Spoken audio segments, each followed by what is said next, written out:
E que mensagem tão linda!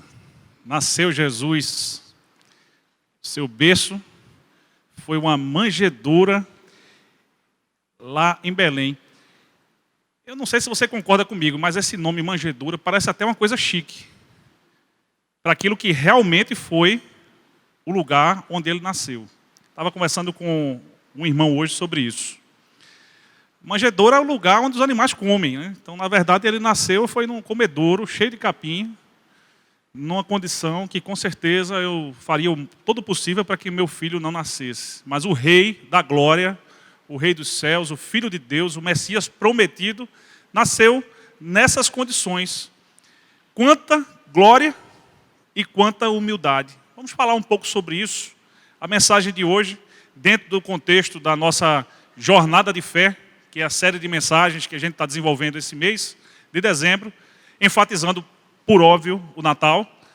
Eu queria convidar os irmãos a meditar na mensagem "Um reino de glória nasceu", juntamente com o nosso Senhor Jesus. E a gente vai fazer a leitura do texto que está em Mateus, no capítulo 2.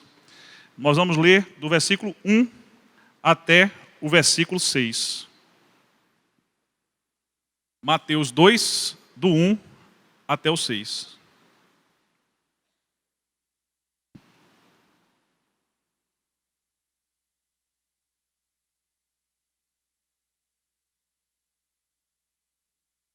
A minha versão é Almeida Revista Atualizada.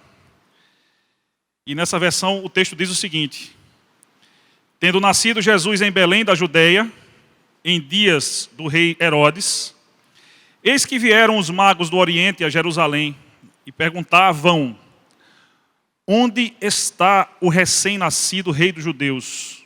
Porque vimos a sua estrela no Oriente e viemos para adorá-lo. Tendo ouvido isso, alarmou-se o rei Herodes e com ele toda Jerusalém. Então, convocando todos os principais sacerdotes e escribas do povo, indagava deles onde o Cristo deveria nascer. Responderam: em Belém da Judeia, porque assim está escrito por intermédio do profeta. E tu, Belém, terra de Judá, não és de modo algum a menor entre as principais de Judá, porque de ti sairá o guia que há de apacentar a meu povo Israel. Feche seus olhos. Vamos orar nesse instante, pedindo o discernimento do Senhor sobre a sua palavra que foi lida. Graças te damos pela tua palavra, meu Deus, essa palavra que transforma a nossa mente. E hoje pedimos, meu Deus, que nos mostre mais sobre a sua glória, por meio dessa mensagem, para que a gente aprenda, Senhor, a te glorificar como Rei, para que a gente realmente se coloque cada vez mais sob a dependência de Cristo, sob a dependência do Pai, sob a direção do Espírito Santo. Que a gente, cada dia, Senhor, queira mais viver uma vida que glorifique o teu santo nome. E nesse instante, eu te peço, pela ministração do teu Espírito, que a igreja seja edificada pela tua palavra, assim como a minha própria vida, e que somente a tua voz seja ouvida, em nome de Jesus. Amém. Nasce um reino de glória, nas condições mais interessantes e mais improváveis. Se era um rei que havia nascido, em primeiro lugar, o que se esperava é um berço de ouro. Mas a verdade é que governava sobre Jerusalém, em toda aquela região da Judéia, governava sobre uma área tão e quase tão extensa quanto foi Israel nos tempos de sua maior glória no reinado de Davi. Um homem que sequer descendia do povo judeu. Herodes o Grande. Um dos maiores feitos desse homem foi uma reforma no templo que Salomão construiu, que foi reconstruído depois do cativeiro. Uma reforma que não tinha nada a ver com o projeto original dado pelo próprio Deus. Era um homem, com certeza, que tinha ambições políticas, que queria cativar o povo judeu e que tinha a necessidade, como todo reino que se estabelece na terra, de se manter no poder. E é justamente nesse contexto que essa história ganha um significado, quando a gente ouve falar que magos, sábios do Oriente, a tradição diz que foram 3, e que se chamavam Baltazar, Belquior e Gaspar, mas isso não está na Bíblia, muito menos que eram 3. O que se sabe é que eram sábios que vieram do Oriente. Os estudiosos dizem que provavelmente eles eram astrólogos, persas, que desde o tempo de Davi, a Pérsia já tinha também uma esperança messiânica. A religião persa, ela também tinha essa esperança messiânica. E por alguma razão sobrenatural, viram a estrela e eles estudavam os astros, identificavam que aquele era o sinal de que havia nascido o Salvador, o Messias prometido por Deus. E eles fazem uma viagem e chegam à capital do reino. E o texto, se você prestou atenção, o texto diz no versículo 2 que eles perguntavam onde havia nascido o rei dos judeus. Então isso me faz crer que eles andaram por Jerusalém, perguntando a todo mundo que eles viam, se eles sabiam onde havia nascido o rei dos judeus. Essa conversa e essa novidade dessa visita esses estrangeiros, ela chega até o palácio de Herodes. E isso causou o maior alvoroço. Que alvoroço foi esse? Aquele alvoroço do status quo estabelecido que treme diante da possibilidade de perda de poder. Isso parece familiar nos dias de hoje, não? Com os grupos políticos que na nossa democracia se revezam no poder de 4 em 4 anos. Herodes fica aterrorizado e manda chamar os principais do Sinédrio e os escribas. Leia-se, os saduceus que governavam o Sinédrio e os fariseus que eram ali junto com os escribas, aqueles que estudavam e ensinavam as escrituras. E ele procura se informar onde haveria de nascer o Messias prometido por Deus. Interessante Herodes perguntar isso, porque como eu falei no início, ele não era judeu. Ele era idumeu. Ele era procedente de uma região ao sudeste de Israel, a Idumeia, e foi colocado ali no contexto em que Roma se torna dona daquela região onde ficava a Palestina. E ao procurar saber, ele tem a resposta de que o Messias haveria de nascer em Belém da Judeia. A pequenina Belém, Efrata, que segundo Miqueias, capítulo 5, versículo 2, seria o berço do Salvador, o nosso Senhor. E aí, a gente não leu toda a história, mas se você continuar a leitura, você vai perceber que Herodes, ele meio que cria um plano diabólico, ele como estrategista político que era, ele tenta enganar os magos e diz aos magos, então vocês vão lá a Belém, adorem ao rei. Curioso porque nem os escribas, nem os principais do Sinédrio tiveram essa mesma disposição de ir até Belém para adorar, agora que eles sabiam que o rei dos judeus havia nascido. E, como disse o evangelista João, ele veio para os que eram seus, mas os seus não o receberam. E vão os estrangeiros adorar ao menino Jesus. Eles deveriam, segundo Herodes, voltar e dar as coordenadas de onde se encontrava aquela criança. O plano de Herodes era matar Jesus. O plano de Herodes era aniquilar aquele que veio, curiosamente, para morrer. Mas não naquele momento. Afinal de contas, Deus, ele é soberano. Nós estamos falando de um reino de Deus. E Deus, como rei que é soberano, ele governa sobre todas as coisas. E até sobre o tempo que Jesus realmente haveria de morrer. Não naquele momento. E é por isso que Deus avisa, por meio de um anjo, aos pais de Jesus para fugirem para o Egito. E é interessante que o relato de Mateus, ele tem o objetivo claro de demonstrar que Jesus, ele era o rei dos judeus, o Messias, o Cristo, o ungido de Deus, que veio para salvar a humanidade. E ele escreve, basicamente, o tom do evangelho de Mateus é um tom judaico. Ele escreve para os hebreus, para demonstrar, fazendo várias relações com muitas profecias de que Jesus Cristo era o Messias prometido. E no versículo 6, nós vimos uma dessas profecias, a profecia de Miqueias, de que o rei dos judeus haveria de nascer justamente em Belém. Mas nós não estamos hoje falando somente da história do nascimento de Jesus. Nós estamos falando na perspectiva de um reino de glória, falando da história da redenção de Deus sobre uma humanidade pecadora. Se você observar na sua Bíblia, os 66 livros que você tem, você vai ver que a história começa na criação. Gênesis, capítulo 1, capítulo 1 e capítulo 2. E você vai dar um salto até Apocalipse, e lá no final do Apocalipse, você vai ver a nova criação. Deus fazendo novas todas as coisas, novo céu, nova terra, e tudo isso começa a acontecer decisivamente no nascimento de Jesus, para que nós fôssemos feitos, no contexto dessa nova criação, novas criaturas, pela fé em Jesus como nosso Senhor e o nosso Salvador. Amém? Foi isso que a gente acabou no batismo de celebrar com os nossos irmãos que se submeteram ao batismo, o novo nascimento.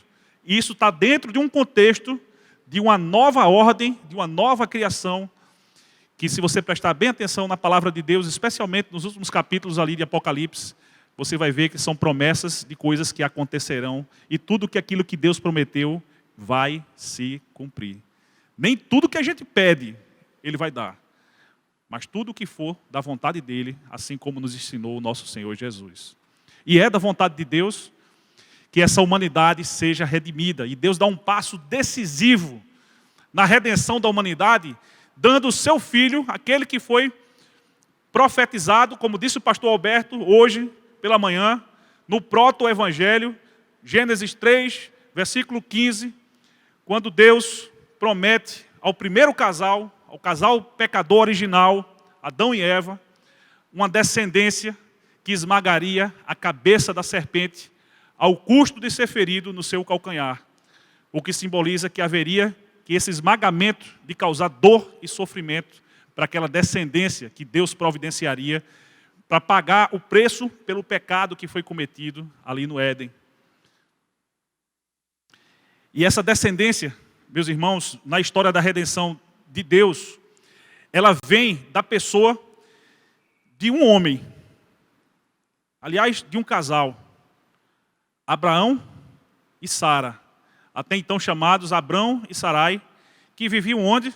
Quando Deus chamou eles, viviam na Babilônia, viviam em Babel, viviam, se você observar Gênesis de 3 a 11, do capítulo 3 a 11, você vai perceber a narrativa bíblica de uma forma muito didática, feita pelo autor de Gênesis, da queda e da degradação do ser humano. Você vai perceber que após o pecado original, a primeira desgraça que acontece é no âmbito de uma família. Irmãos que foram feitos para se amar, para se ajudar, para um ser esteio para o outro, por conta de inveja, um mata o outro, a emboscada, a traição. No nosso Código Penal seria homicídio qualificado, pelo meio empregado, cruel, a emboscada. E depois daquela morte, por inveja, mais na frente você começa a ver mortes por qualquer motivo, de qualquer pessoa, e você vai vendo o ser humano, a humanidade se degradando, se distanciando de Deus, a tal ponto que chega um cume da maldade e Deus resolve destruir os pecadores, manda o dilúvio e salva a humanidade por meio de um homem, Noé, homem justo, fiel, reto, que andava com Deus. E tudo começa de novo. Os descendentes de Noé, né, de um desses descendentes, Cã, a coisa vai se tornando degradada novamente, e é desses descendentes que nasce um povo que vai lá para a Babilônia, e esse povo, reunido, deseja tomar o céu de assalto. Esse povo constrói uma torre que, na verdade, não era uma torre qualquer, aquilo era um templo de adoração aos deuses babilônicos, era um zigurate, e aquela torre ela tinha o objetivo de chegar até os céus, como se o homem pudesse assaltar os céus, como se o homem pudesse roubar as bênçãos que Deus havia prometido, como se o homem não tivesse temor mais a Deus. E mais, resistindo à vontade de Deus, eles fazem isso para não serem dispersos entre as nações. E Deus exerce o seu juízo sobre Babilônia. E você vê essa história até o capítulo 11 de Gênesis, quando, no capítulo 12, um homem que morava no meio da Babilônia, em Ur dos Caldeus, ele é chamado para ser bênção para as nações. E Deus olha para aquele homem que já era de avançada idade, para aquela mulher que também já tinha uma avançada idade e era estéril. E ele diz para aquele homem: em ti serão benditas todas as nações. Aquelas nações que surgem do dispersar de Babel pelo juízo de Deus, Deus vai alcançar como bom pastor que vai buscar as suas ovelhas por meio de Abraão, chamado pai da fé. O homem que passou a sua jornada de fé por muitas provas, mas a maior delas, com certeza, foi a oferta de Isaac, o filho da promessa, no altar do Senhor para ser sacrificado, assim como Deus havia pedido. Deus não pediu isso a mais ninguém, apenas a Abraão. E Abraão oferece o seu filho a Deus. O autor dos Hebreus diz que ele fez isso porque ele cria na ressurreição. Ele sabia que Deus é fiel e aquilo que ele promete, ele cumpre. E ele chega até aquele altar para oferecer. Deus não permite que a oferta seja feita, mas aquilo faz com que Deus confirme a sua promessa e diga: Abraão, porque você não me negou, você vai ser bendito e benditos serão toda a sua descendência. Os que você abençoar, eu abençoarei. Os que você amaldiçoar, eu amaldiçoarei. E aí começa a ficar mais claro que aquele que viria para esmagar a cabeça da serpente, ele viria da descendência de Abraão. E Abraão é levado por Deus para uma jornada de fé. Abraão é chamado para uma terra que Deus haveria de mostrar. E nessa peregrinação de Abraão, andou também Isaac, seu filho, andou também Jacó, o seu filho. Avançando um pouco na história, nós vemos mais na frente um homem do tronco de Jessé, um descendente de Jessé, assim como profetizado pelo profeta Isaías 11, melhor dizendo, Isaías 10. E nós vemos um homem chamado Davi, um homem segundo o coração de Deus, chamado por Deus para reinar sobre um Israel que há muito tempo atrás havia rejeitado o governo de Deus. Um Israel que, mesmo tendo passado por tantas dificuldades no Egito, no deserto, uma geração toda se perdeu nesse deserto, uma geração que viu coisas maravilhosas acontecendo. Essa geração se afasta do Senhor, essa geração rejeita Deus, e chega a um determinado ponto, depois de passar por um longo período de juízes, em que Israel teve que lutar contra muitos inimigos, e eles começam a observar esses inimigos, a forma como eles se estruturavam, se organizavam politicamente, militarmente, administrativamente, e eles começam a sonhar ter um rei à semelhança das nações. Israel não se dá conta de que eles já tinham um rei, e eles passam a desejar um rei comum, um homem como eu, como você. E mesmo advertidos pelo profeta Samuel, eles insistem e recebem aquilo que pediram. Pediram mal, e por isso receberam o pior. Saul, que mostrou logo de cara, né, que realmente não tinha condições de glorificar o nome de Deus. E depois de Saul veio Davi, um homem segundo o coração de Deus.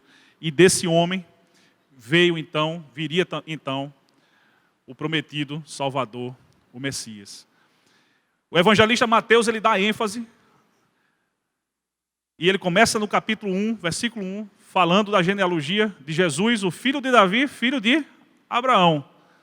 De uma forma intencional, ele está correlacionando o cumprimento das profecias na pessoa de Jesus para mostrar que Jesus era aquele que havia de reinar, não somente sobre Israel, mas veio para reinar sobre toda a criação. E esse governo de Jesus era um governo tão esperado. Era um governo que, como disse o pastor Alberto, citando Malaquias 4, seria um governo de justiça.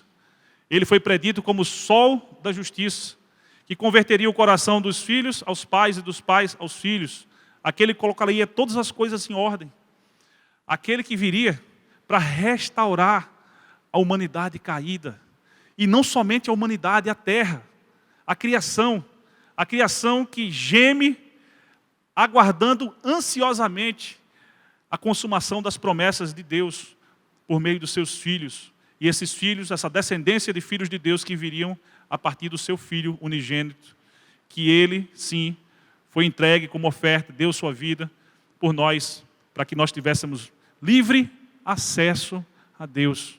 Para que, apesar de sermos pecadores, nós tivéssemos a possibilidade de sermos reconciliados com Deus. E não somente isso, sendo reconciliados com Deus, nós pudéssemos, como disse Paulo aos Coríntios, no capítulo 2, versículo 15, exercermos o ministério da reconciliação que nos foi dado como corpo de Cristo.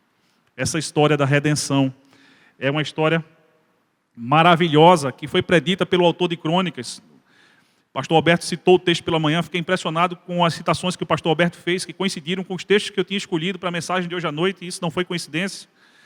Primeiro de Crônicas 17, do 7 ao 14, quando está escrito a respeito desse evento que haveria de acontecer: agora, pois, assim dirás ao meu servo Davi, assim dirás, assim diz o Senhor dos Exércitos, tomei-te da malhada e de detrás das ovelhas, para que fosses príncipe sobre o meu povo de Israel. Eu fui contigo por onde quer que andaste, eliminei os teus inimigos diante de ti, e fiz grande o teu nome, como só os grandes têm na terra. Preparei lugar para o meu povo de Israel, e o plantarei, para que habite no lugar, no seu lugar, e não mais seja perturbado, e jamais os filhos da perversidade o oprimam, como no tempo dos juízes. Desde o dia em que eu mandei que houvessem juízes sobre o meu povo de Israel. Porém, abati todos os teus inimigos, e também te fiz saber que o Senhor te edificaria uma casa. Há de ser que quando teus dias se cumprirem, tiveres de ir para junto de teus pais, então farei levantar depois de ti o teu descendente, que será dos teus filhos, e estabelecerei o seu reino. Esse me edificará a casa, e eu estabelecerei o seu trono para sempre. Deus está falando ao mesmo tempo de Salomão, que seria o descendente direto de Davi, e de Jesus, que viria dessa descendência. Eu lhe serei por pai, e ele me será por filho. A minha misericórdia não apartarei dele, como a retirei daquele que foi antes de ti, Saul. Mas o confirmarei na minha casa, e no meu reino para sempre, e o seu trono será estabelecido para sempre. Você imagina Herodes tendo acesso a essas palavras, como ele deve ter tido medo daquele que havia nascido. Ele teve tanto medo que, dado um certo tempo, em que ele calculou que os magos deveriam voltar, essa viagem, feita a pé, ela demoraria algum tempo. Quando ele percebe que os magos não voltam, ele manda matar todos os meninos de Belém e da região, de 2 anos para baixo. É interessante que a tradição, até a gente vê muito isso nos enfeites de Natal, mostra os magos chegando para oferecer os presentes e encontrando Jesus na manjedoura. Mas não foi isso que aconteceu. Se você ler o texto, você vai perceber que quando chegaram, eles encontraram Jesus numa casa. E ele já era um menino. Então, provavelmente, ele já tinha 1 ano, aproximadamente, quando eles chegaram até Jesus. 1 ano para ir, 1 ano para voltar. Herodes fez a conta, mandou matar todos os meninos abaixo de 2 anos, na tentativa de eliminar aquele que seria o seu principal adversário. Como se ele pudesse resistir a Deus. Como se ele pudesse impedir que os planos de Deus se consumassem. Mas é assim que o homem pensa. E não pensa que é só Herodes, não. A gente também pensa muitas vezes assim. Falar sobre reino de Deus na noite de hoje, já anunciando o Natal, que se renova, e que se renova com uma finalidade de mudança de mentalidade, para a gente ter de tempos em tempos a oportunidade de pensar sobre exatamente aquilo que Deus fez, mandando Jesus morrer por nós. É pensar mais sobre a necessidade que nós temos de permitir que Deus governe sobre as nossas vidas. Mas o homem, naturalmente, ele vive em rebelião contra Deus. O homem quer fazer a sua vontade.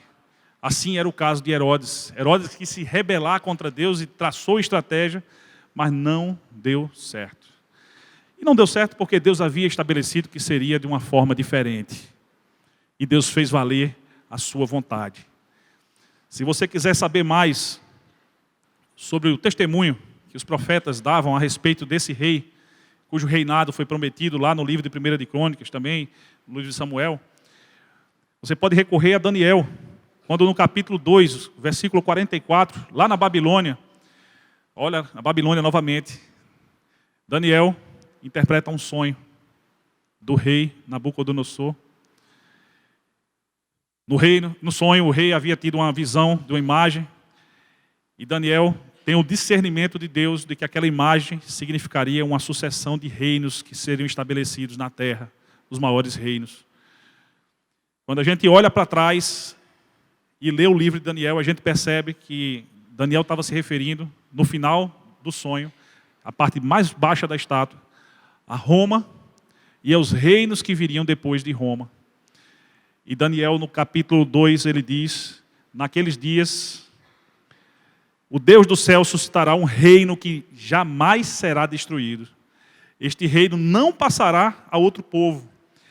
Esmiuçará e consumirá todos estes reinos, mas ele mesmo subsistirá para sempre.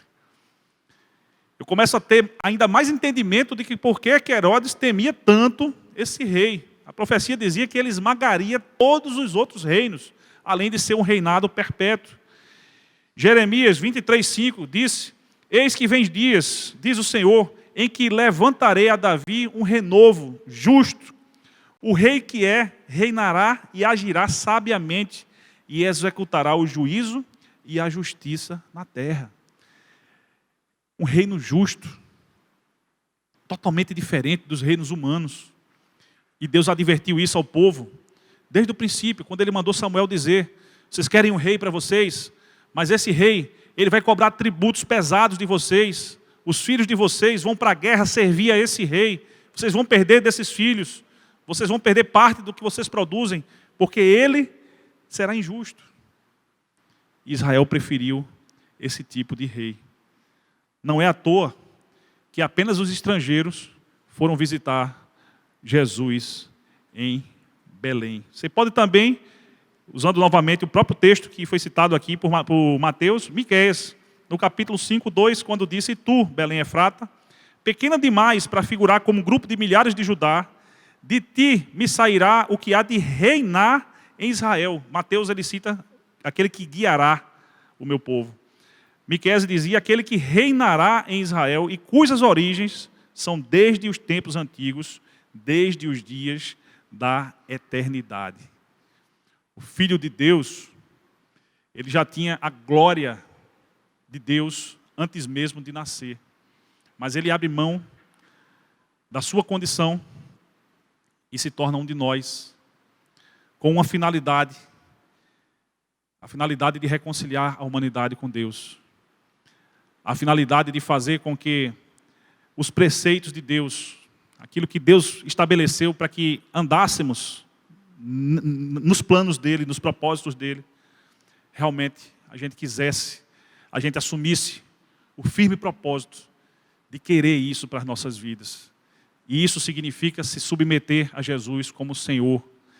E isso traz vários benefícios. O principal, imediatamente, é a nossa salvação. E essa salvação, que vai se consumar na glória de Deus, ela já nos traz uma série de privilégios. Um deles, nós sermos isso aqui que nós somos, o corpo de Cristo, uma comunidade de irmãos, de fé.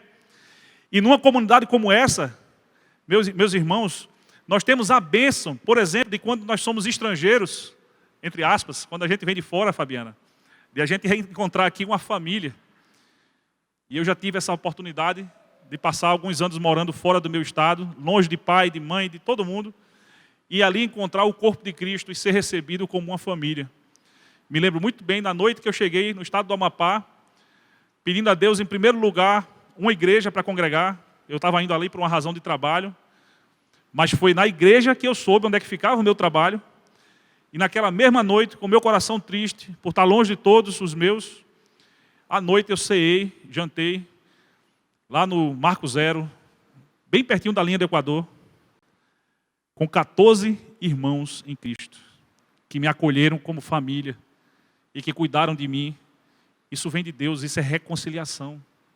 Isso é fruto do Espírito Santo na vida de pessoas que estão nessa terra, mas que não são daqui e que agem como filhos redimidos de Deus e procuram ser bênção para os demais. Porque foram reconciliados com Deus, desejam ser bênção também para a vida dos outros. É por isso que o apóstolo Paulo, quando falou em Efésios 2, no versículo 8, 9, que a salvação é pela graça por meio da fé, isso foi enfatizado pelo pastor Alberto pela manhã. No versículo 10, às vezes a gente para no 9, e no versículo 10, ele diz, porque Deus preparou as obras que Ele fundou desde a fundação do mundo, para que nela andássemos. Nós somos salvos pela fé, pela graça por meio da fé, mas fomos salvos para as obras que Deus preparou para que nelas andássemos. Nós somos salvos para ser sal e luz. Nós somos salvos para viver como filhos da luz. Nós amamos porque Ele nos amou. E por isso que a palavra diz, não é possível você dizer que ama a Deus e odeia o seu irmão. Não é possível você estar indiferente à necessidade do seu irmão. Porque se Deus reina na sua vida, Ele vai lhe constranger a fazer exatamente aquilo que Ele deseja. E aquilo que Ele deseja é o melhor para você. Amém? O reino de Deus, porém, meus irmãos, ele não foi bem compreendido. Agora eu começo a me dirigir para o encerramento. Ele não foi bem compreendido por Herodes, que temia a perda do seu poder e que tentou enganar os sábios que vieram do Oriente, tentou matar Jesus. Mas ele também não foi bem entendido nem pelos que andavam perto de Jesus. Pedro, por exemplo, Mateus 16, 22, quando Jesus anuncia que ele haveria de ser morto, para que se cumprisse o plano de Deus, o plano redentor de Deus, Pedro se levanta meio que em defesa de Jesus e diz, de modo algum, Senhor, aconteça isso com o Senhor. E Jesus diz, Pedro, você não cogita das coisas de Deus, mas somente as dos homens. E nesse momento, para mim, você está sendo uma pedra de tropeço, porque você está querendo, ele poderia ter dito, do mesmo jeito que Herodes tentou, né? Atrapalhar os planos de Deus. Porventura, Pedro, eu não vou beber o cálice que me foi preparado, porventura não estava orando e pedindo a Deus, Senhor, se possível. Na verdade, a oração vai ser um pouco mais na frente, mas porventura ele não estaria mais tarde no Getsemane orando e pedindo, Deus, se for possível, passa de mim esse cálice. E qual foi a resposta que ele recebeu de Deus? É que não era possível. Ele haveria de enfrentar a cruz. Os discípulos de Jesus, certa vez, Mateus 18 fala sobre isso, eles ficaram perguntando para Jesus quem era o maior no reino de Deus. Pensou sobre isso?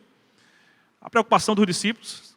Jesus estava prestes a ser entregue para morrer na cruz, como nenhum outro ser humano, né, pelo menos sem merecer, porque muitos morriam de morte de crucificação, mas Jesus não fez nada errado.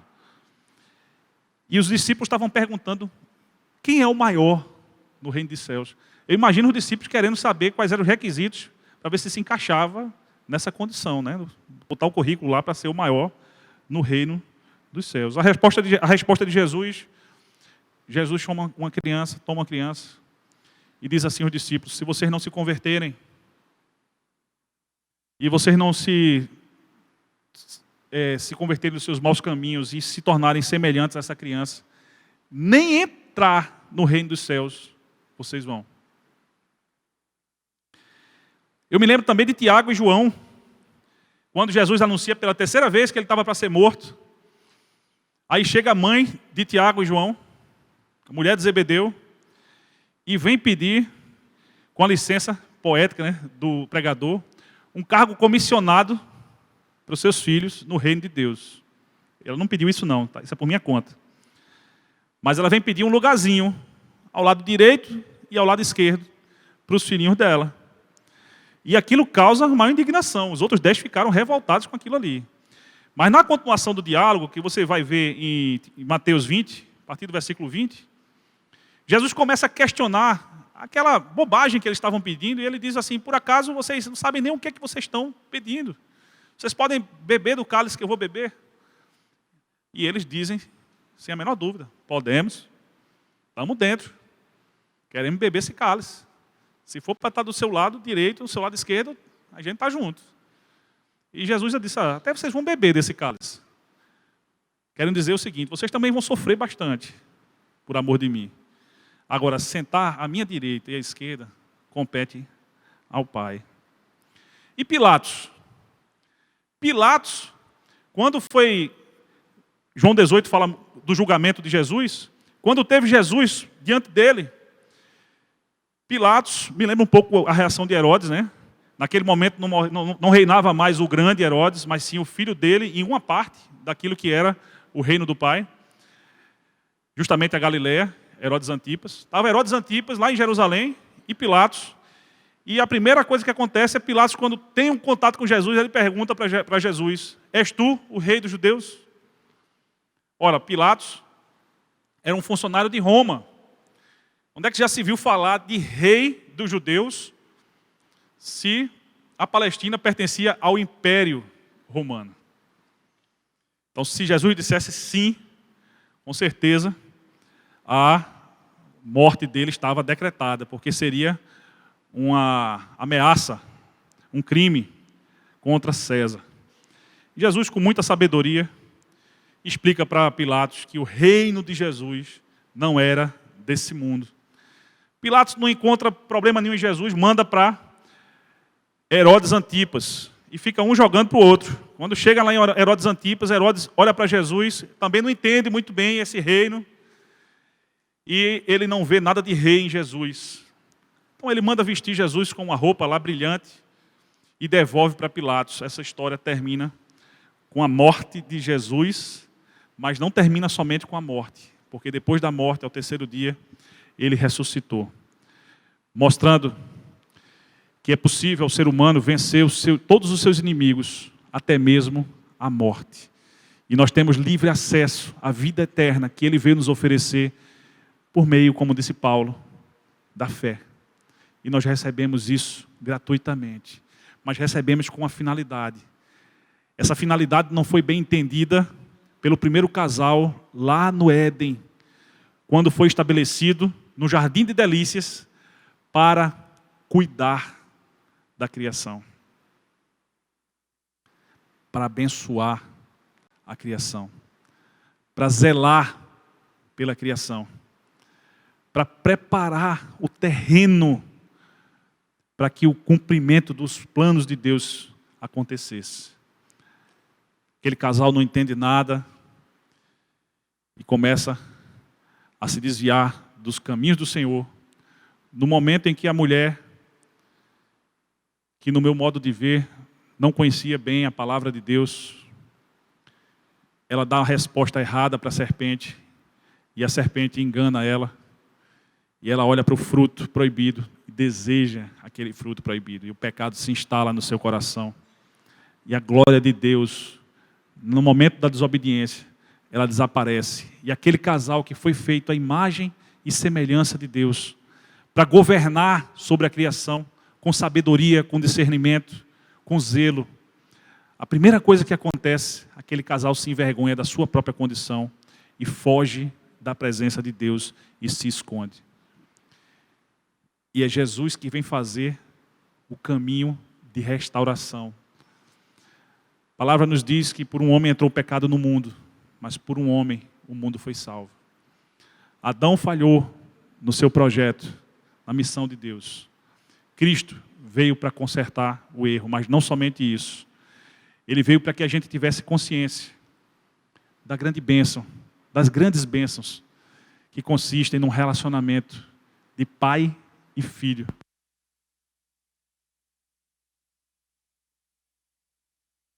E nós só temos acesso a esse relacionamento de pai e filho por meio da fé do nosso Senhor Jesus. Para explicar melhor sobre esse reino é um reino de glória.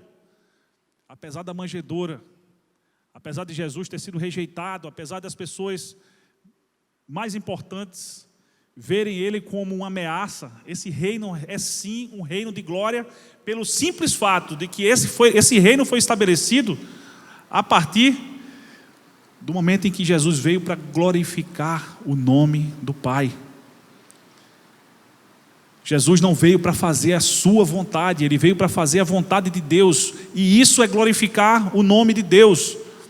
Nós demos glória a Deus, mas devemos saber, estar bem conscientes de que para glorificar o nome de Deus verdadeiramente, nós precisamos vencer as batalhas diárias que nós temos contra o nosso próprio ego, para que o rei, a rainha que reina sobre as nossas vidas, possa sair de cena e dar espaço para Jesus como Senhor das nossas vidas. Amém? Esse reino é um reino de glória, porque é um reino de justiça, é um reino de paz, é um reino de reconciliação, é um reino de aperfeiçoamento na unidade que Jesus prometeu e pediu a Deus em João 17, que essa unidade, assim como Ele tinha com o Pai, que nós, aqueles que iam crer por meio da mensagem dos apóstolos, também tivéssemos com Deus. Ele disse: Pai, eu lhes tenho transmitido a glória que tens me dado, para que sejam um como nós o somos, eu neles e tu em mim, a fim de que sejam aperfeiçoados na unidade, para que o mundo conheça que tu me enviaste e os amaste, como também amaste a mim. Pai, a minha vontade é que onde eu estou, estejam também comigo os que me deste, para que vejam a minha glória que me conferiste, porque me amaste antes da fundação do mundo. Jesus compartilha a sua glória conosco, assim como Ele compartilhou da nossa humanidade, e Ele nos mostrou como ser humano que é possível sim obedecer a Deus. E essa nova criação a que Apocalipse 21 se refere, ela começa no fato de que um ser humano, se reconhecendo pecador, se humilha diante de Deus e se submete a Deus e deseja o reinado de Deus, o reinado de Cristo sobre a sua própria vida. E nesse momento ela já se torna uma nova criatura, ela recebe o Espírito Santo de Deus e ela se torna habilitada a uma vida que glorifique o nome de Deus. É como sair das trevas para a luz. Atos 9 mostra isso na vida de Paulo e na conversão de Paulo, então chamado Saulo, quando escamas caem dos seus olhos, no momento em que Ananias orou por ele em Damasco. E ele, cheio do Espírito Santo, passou a fazer tudo diferente daquilo que ele tinha feito desde até então. De perseguidor de cristãos, ele se tornou um perseguido e glorificou o nome de Deus como poucos, aliás, como muitos. Mas Paulo, de uma forma tão especial, escreveu mais da metade do Novo Testamento. Que bênção a vida daquele homem. O mesmo Paulo, em Gálatas 3:29, ele nos assegura que se vocês são de Cristo, são descendência de Abraão e herdeiros segundo a promessa. Olha que maravilha, né? Paulo fazendo um fechamento naquilo que Mateus iniciou. Mateus começa relacionando Cristo com Davi e Abraão, e agora por meio de Cristo, nós também somos herdeiros das promessas feitas a Abraão. Que promessas foram essas? Gênesis 12:3. Em ti serão benditas todas as nações, todas as famílias da terra. E nós tivemos acesso a essa bênção, porque a promessa se cumpriu na pessoa de Jesus Cristo. Do mesmo jeito que Deus, Ele fez seu filho nascer daquela forma, né, meus irmãos, quase sorrateira, um rei nascendo naquelas condições, Deus, Ele continua implantando o seu reino silenciosamente, sem muito alarde. E o reino de Deus, ele vai sendo implantado num ambiente hostil, em que as pessoas vivem ignorando a presença de Deus, querendo governar sobre as suas próprias vidas, e esse Deus vai instalando o seu reino silenciosamente, pela fé que se instala no coração do ser humano.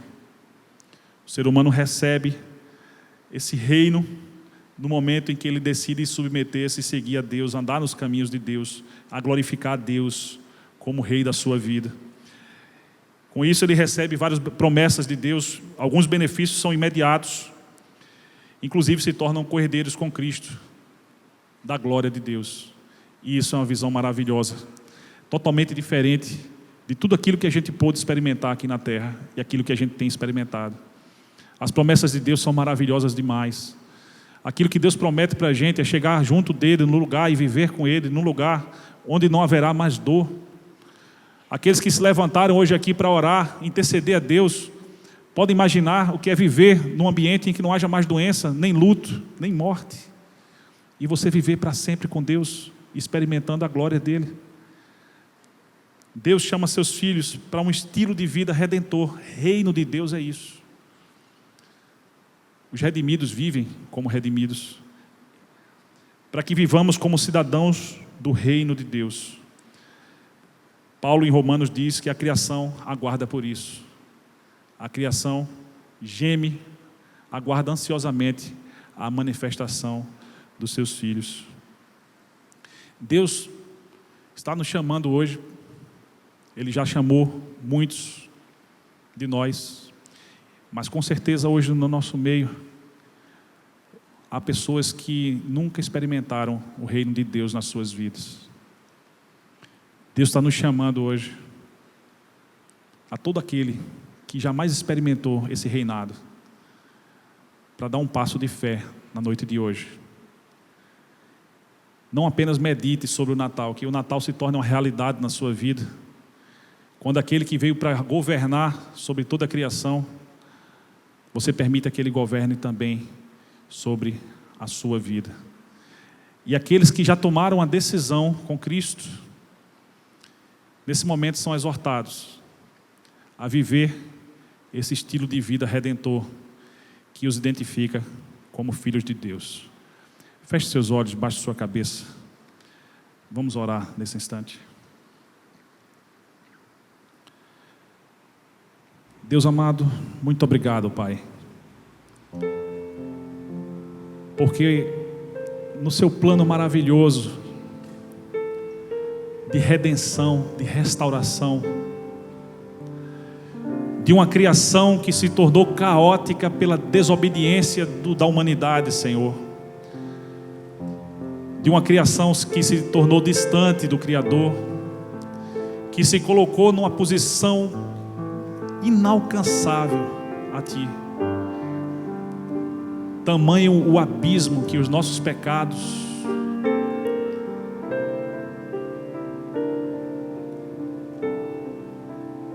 estabeleceu nas nossas vidas. E o Senhor, não atentando para a nossa condição de pecadores, Senhor, escolheu uma forma que para nós é maravilhosa demais, para que possamos compreender. O Senhor não exigiu o sacrifício do filho de Abraão, mas deu o seu próprio filho para governar sobre todos aqueles que viverão para sempre contigo. Muito obrigado, Senhor, porque fui alcançado pela mensagem do Teu Evangelho. E também, Senhor, certa vez desci, meu Deus, do trono da minha vida e pedi que o Senhor governasse sobre ela, Senhor. Muito obrigado por isso. Não apenas pelas promessas que se cumprirão na minha vida, mas porque eu tenho experimentado, Senhor, as Suas maravilhas aqui na terra, Senhor. Assim como eu, muitos aqui já tiveram a mesma experiência, e hoje para esses eu te peço um renovo. Eu te peço, Deus, que essa visão do reino de glória seja permanente nas nossas vidas, para que nós não estejamos governando as nossas vidas, não estejamos agindo como Herodes, como Pedro, como Tiago, como João, até mesmo como o próprio Davi e tantos outros homens imperfeitos como nós, que tiveram alguma experiência com o Senhor, mas que lutaram, que tentaram fazer em algum momento prevalecer a sua própria vontade. Faça a sua vontade nas nossas vidas. E aqueles, Senhor, que aqui entraram hoje, sem nunca ter entregue a sua vida para Jesus, nesse instante, pelo poder do Teu Espírito, que haja quebrantamento nos seus corações, para que haja uma decisão de se submeterem a esse Rei maravilhoso de justiça, que muda não somente o nosso futuro, mas muda o nosso presente, que ressignifica tanto, Senhor, o valor da nossa vida, que nos traz a paz, a alegria, que nos justifica sendo injustos, que nos perdoa dos nossos pecados e que nos chama para viver um relacionamento de amor contigo, Pai. Muito obrigado, porque essas pessoas hoje tiveram a oportunidade de ser ministradas e são encorajadas nesse instante a decidirem fazer uma entrega e se submeterem ao Senhor. Que teu nome seja glorificado no meio do teu povo. Amém.